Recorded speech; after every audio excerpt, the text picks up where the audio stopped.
Hello and welcome back to the channel, fellow Spacenerds. We are back this week with another ship-specific video with voiceover, and this week's ship will be the Heron. The Heron is in my book by far the strongest exploration frigate for a classic faction warfare 1v1s, due to its brilliant 3-5-2 slot layout, but it also shines in engagements outside of faction warfare thanks to the great tank and fight control possibilities offered with its 5 mid-slots. The two fits that will be used in today's videos are fairly similar. The main damage are 2 autocannons combined with the 3 drones the Heron can use. One of the fit runs an extra rocket launcher in the remaining high slot for some extra oomph, and the other one utilizes an energy neutralizer, since the entire Heron fit is non-cap dependent, and as many of you probably know, having an extra nuke on your fit in faction warfare can really be a hard obstacle to deal with as your enemy. The tank, which is the biggest upside of the fit, comes from 2 medium auxiliary shield boosters. The rigs on the fit are just 2 EM and 1 thermal shield reinforcer to give the very thin buffer of the Heron some extra EHP, as well as significantly increasing the amount of self-reps you can pump out. Let's jump right into the first engagement of the video. The first fight is against Leoxis in his Rifter. Rifters are usually armor tanked with 200mm autocannons, so my plan here is very simple. I orbit him at 500. Reason being is that the 200mm autocannons actually have pretty bad tracking compared to their smaller counterparts like the 150s or 125s. So orbiting 500 with sometimes my AB heated leads to him missing a lot of his shots.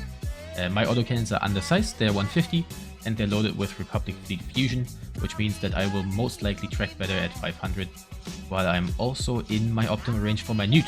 And since my tank is completely kept non-dependent, my MASBs run if I'm dry or not, but his small Angsel completely relies on cap, I can make up a lot of ground by just orbiting him 500, make sure my newt applies. As you can see, both my autocannons as well my newt are heated. And now it's just managing my tank and making sure that he runs out of EHP before I do, which should be fairly simple.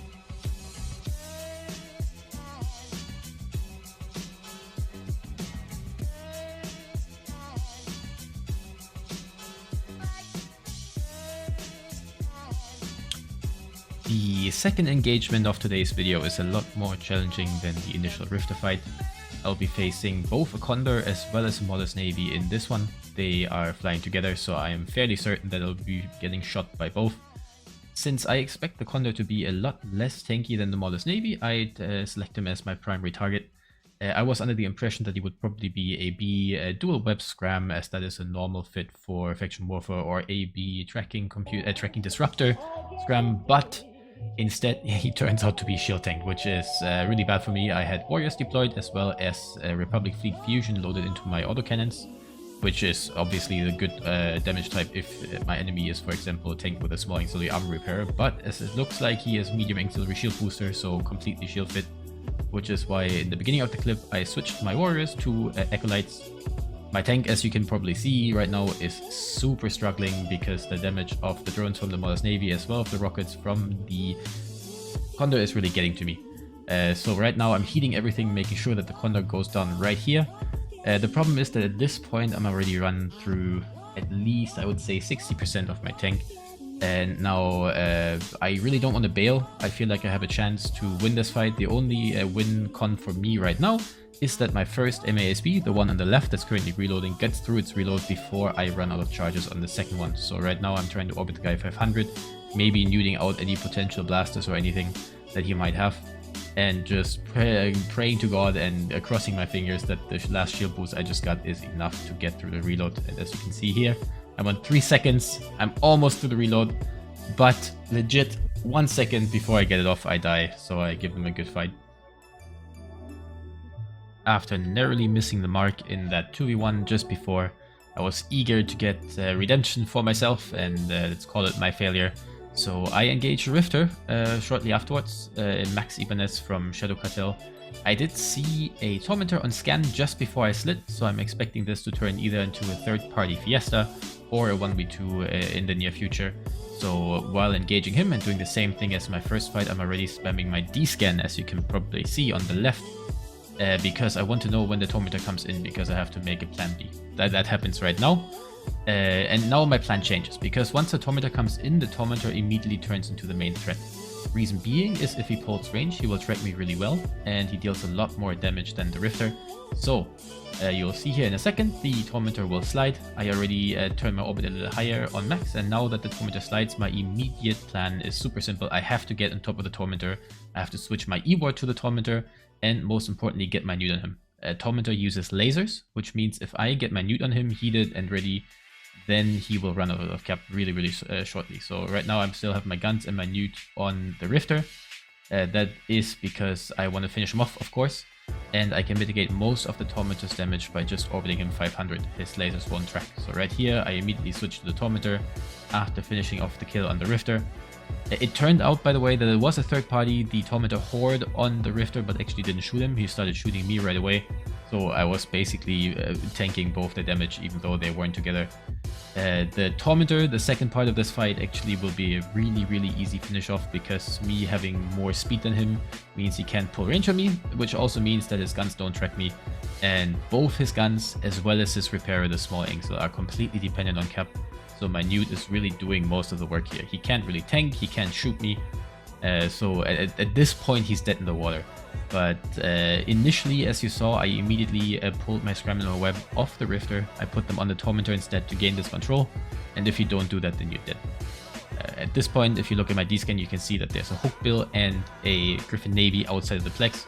So my immediate thought is I have to get out. I get the final blow on the Tormentor, immediately line out, and get off the grid. The last clip of today's video is a little different. I did take a Heron to Pochvin. It's very similarly fit to the one you saw before. And the entire purpose of this was basically to bait lots of these bubblers that are around in Pochvin. So here I'm just lining out to the outgate and then approaching Rick to make it look like I'm trying to loot.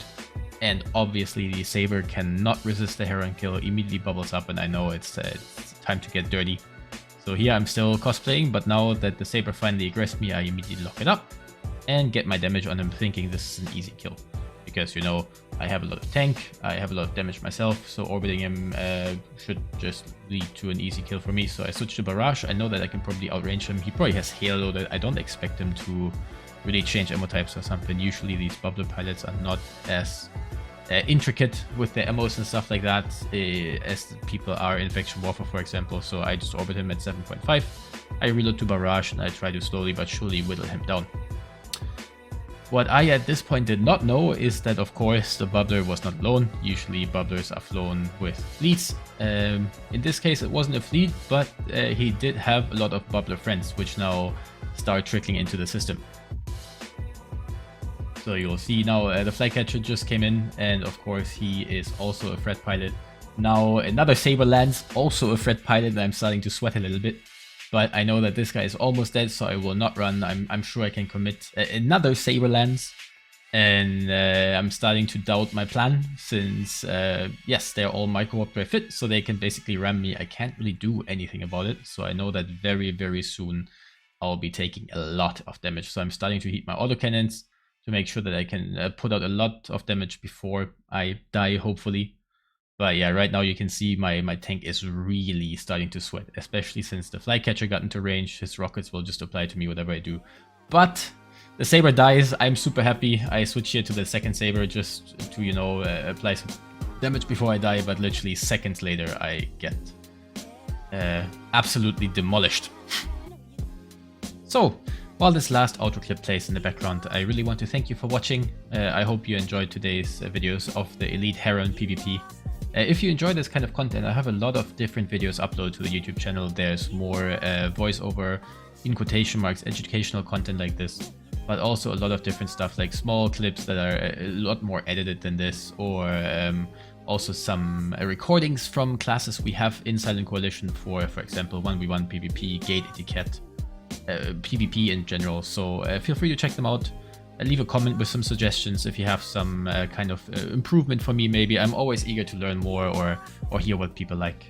Apart from that, please enjoy your day, and maybe I'll see you in Tama soon.